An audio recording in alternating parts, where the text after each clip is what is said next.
Assalamualaikum warahmatullahi wabarakatuh.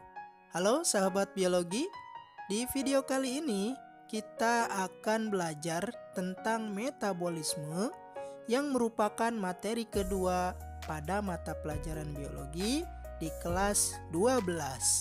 Yuk disimak. Kira-kira apa ya arti dari metabolisme itu sendiri? Jadi metabolisme itu adalah keseluruhan proses perubahan reaksi biokimia yang berlangsung di dalam tubuh atau bagian tubuh dari makhluk hidup. Ya, jadi di dalam tubuh kita itu ternyata ada reaksi kimia ya. Makanya ini merupakan materi gabungan antara biologi dan kimia. Karena yang akan kita bahas reaksi-reaksi kimia yang terjadi di dalam tubuh makhluk hidup. Yang salah satunya ya tentunya adalah tubuh kita sebagai manusia. Baik. Oke. Jadi bahasan kita pada materi metabolisme ini itu kurang lebih ada 3 submateri ya. Jadi materi yang pertama itu adalah membahas tentang enzim. Yang kedua katabolisme dan yang ketiga itu anabolisme. Ketiga komponen ini merupakan poin-poin penting terselenggaranya metabolisme yang terjadi di dalam tubuh manusia. Baik, kita bahas di pertemuan yang pertama ini untuk materi metabolisme yaitu tentang enzim. Nah, apa sih enzim? Jadi enzim itu merupakan protein yang berfungsi sebagai biokatalisator yang dihasilkan oleh sel. Sebelumnya kalian pernah belajar tentang sistem pencernaan ya, di mana di sistem pencernaan itu kita juga membahas tentang enzim pencernaan ya. Mungkin masih ingat dengan enzim tialin, enzim lipase, amilase, tripsin dan teman-temannya yang lain ya. Jadi kita bahas cara kerja enzim itu seperti apa pada materi kali ini ya. Oke.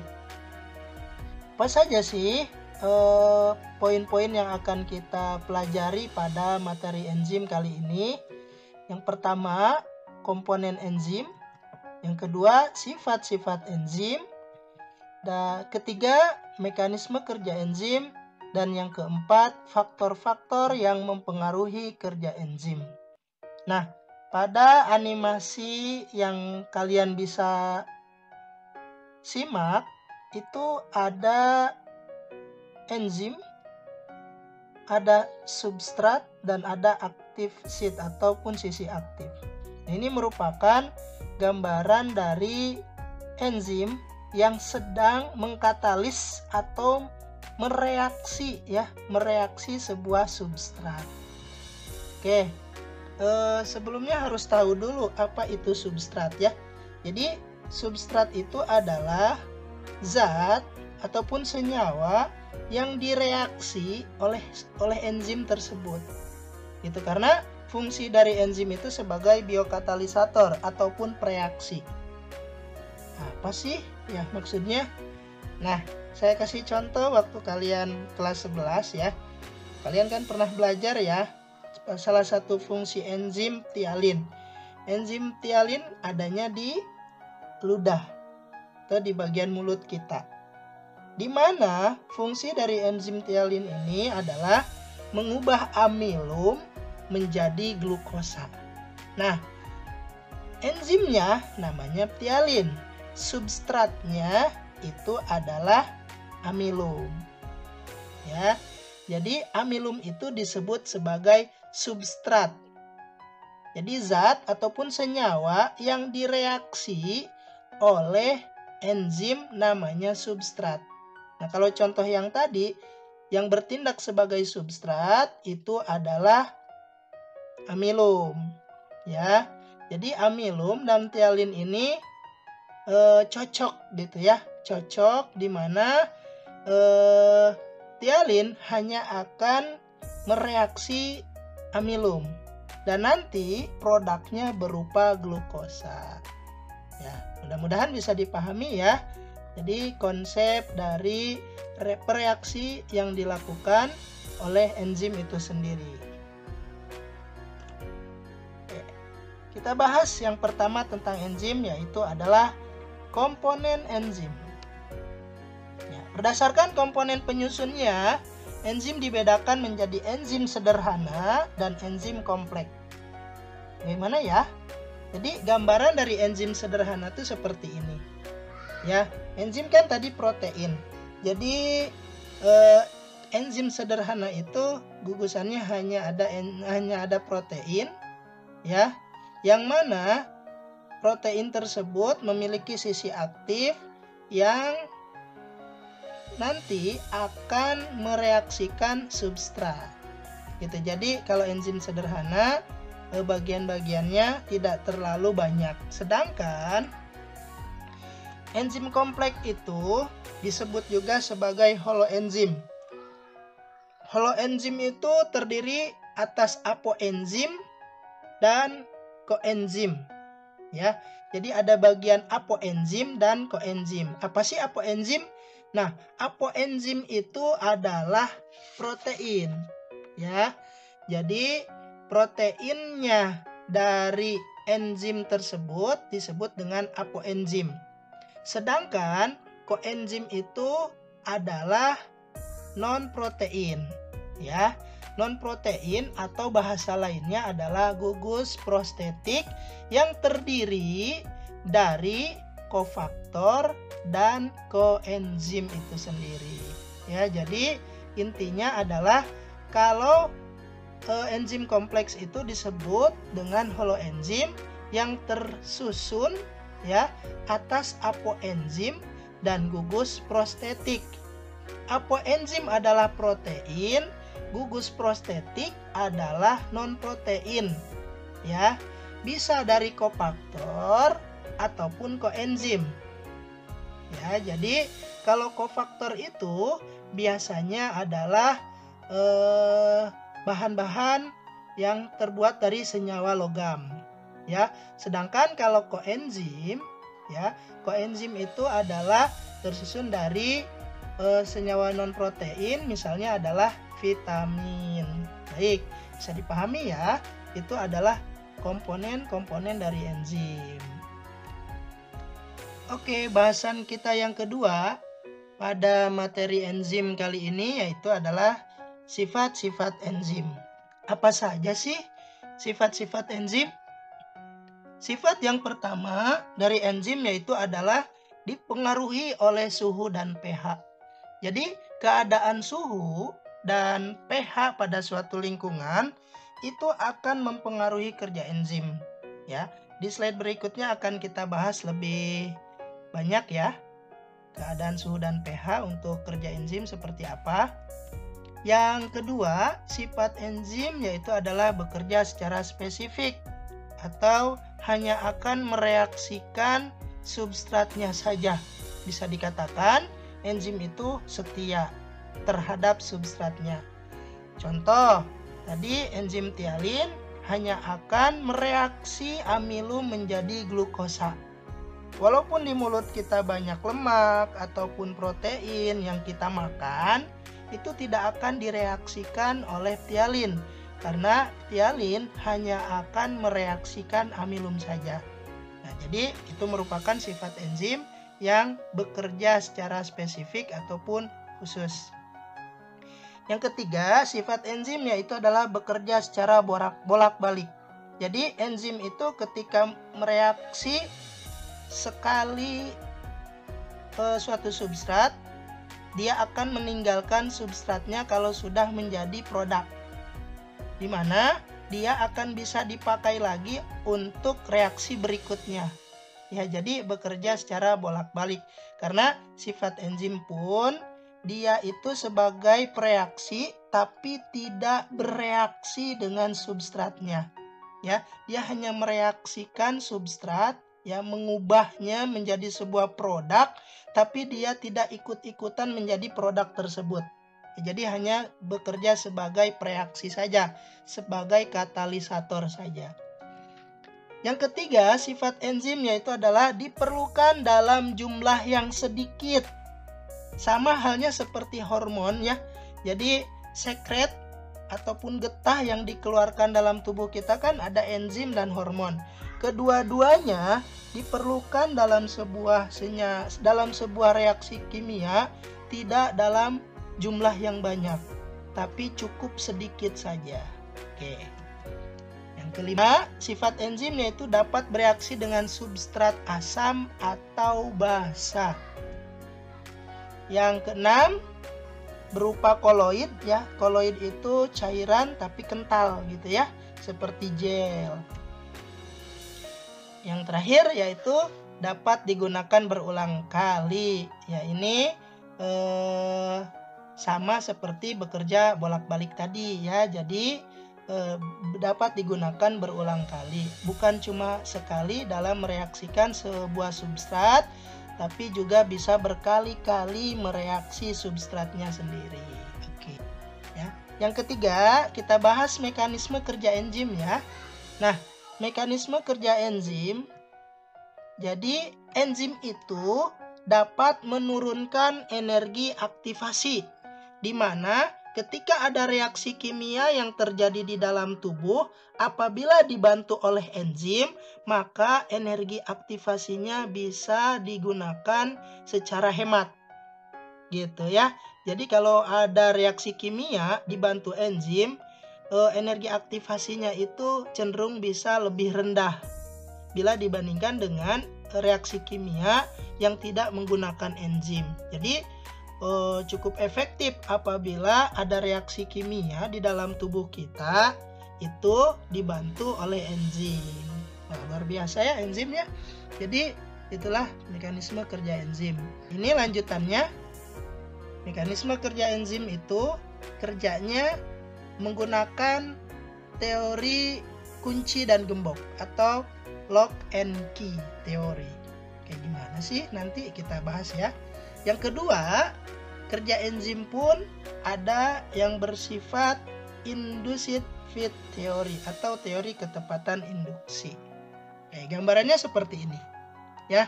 Jadi antara kunci dan gembok biasanya harus matching, harus pas, di mana sisi aktif enzim dan substrat itu harus dalam kondisi pas. Gambarannya kayak gini, ya.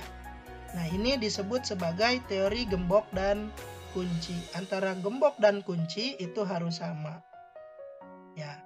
Nah, di sini ada enzim, sisi aktifnya sama seperti substratnya, sehingga itu akan cocok, ya, dan akan menghasilkan produk. Dilihat gambarannya, ketika sudah menghasilkan produk, enzim itu akan melepaskan diri. Nah, makanya tadi sifat dari enzim itu bekerja bolak-balik dan bisa digunakan berulang kali, gitu, ya. Jadi ini adalah mekanisme kerja enzim, teori gembok dan kunci. Nah, yang kedua teorinya yaitu teori ketepatan induksi, di mana sisi aktif enzim itu ada yang fleksibel. Ya, fleksibel di sini adalah akan menyesuaikan dengan kondisi substratnya. Nah, lihat ya di gambar seperti yang ada di bawah ini, di mana sisi aktif fleksibel yang tadinya terlihat tumpul, ya, tidak pas atau tidak sama dengan substrat, maka dia akan memposisikan diri, ya, menyamakan, ya, mencocokkan dengan substratnya sendiri. Ya, jadi sisi aktifnya dia bersifat fleksibel, ya, dan nanti akan berubah sesuai dengan substratnya dan akhirnya akan menghasilkan produk. Jadi inilah mekanisme kerja enzim. Ada dua, yaitu teori gembok dan kunci dan teori ketepatan induksi. Selain tadi, ya, salah satunya adalah enzim pun akan menurunkan energi aktivasi pada reaksi kimia yang terjadi di dalam tubuh makhluk hidup.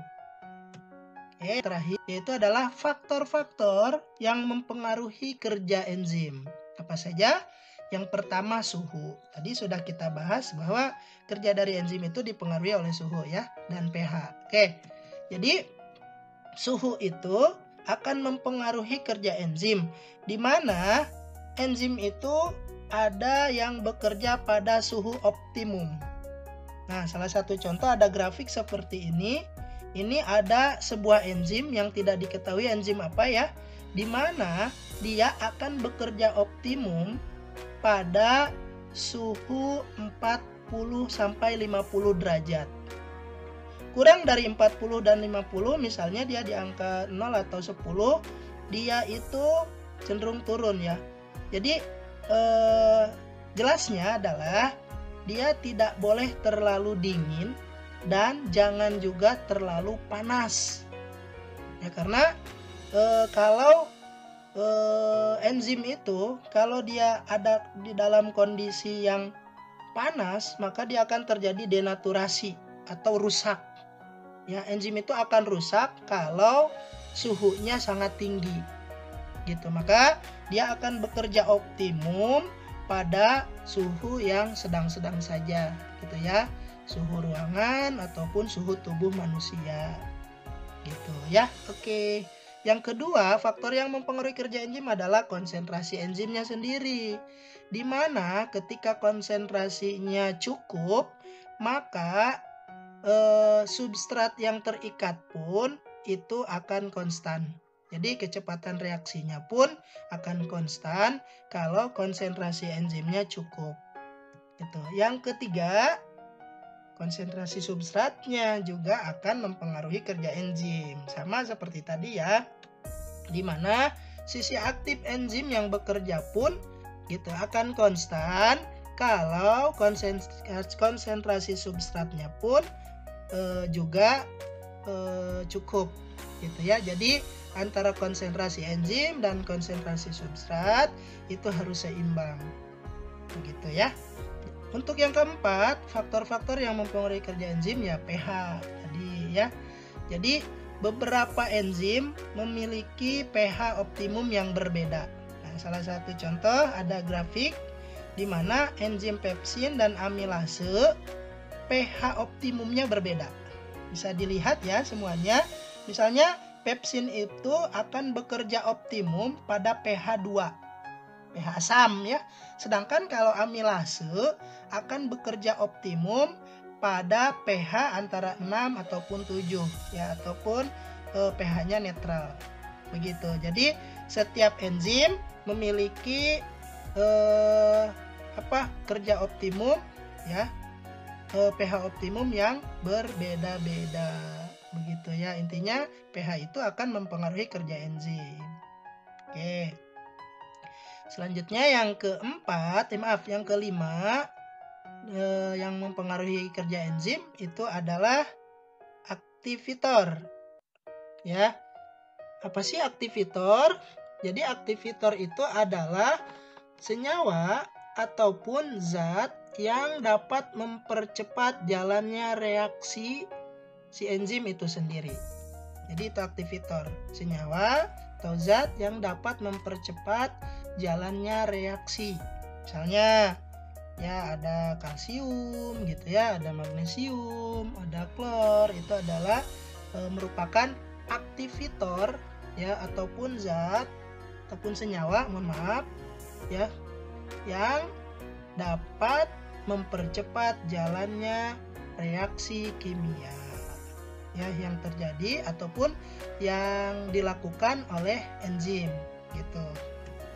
Baik, yang terakhir yang mempengaruhi kerja enzim itu adalah inhibitor.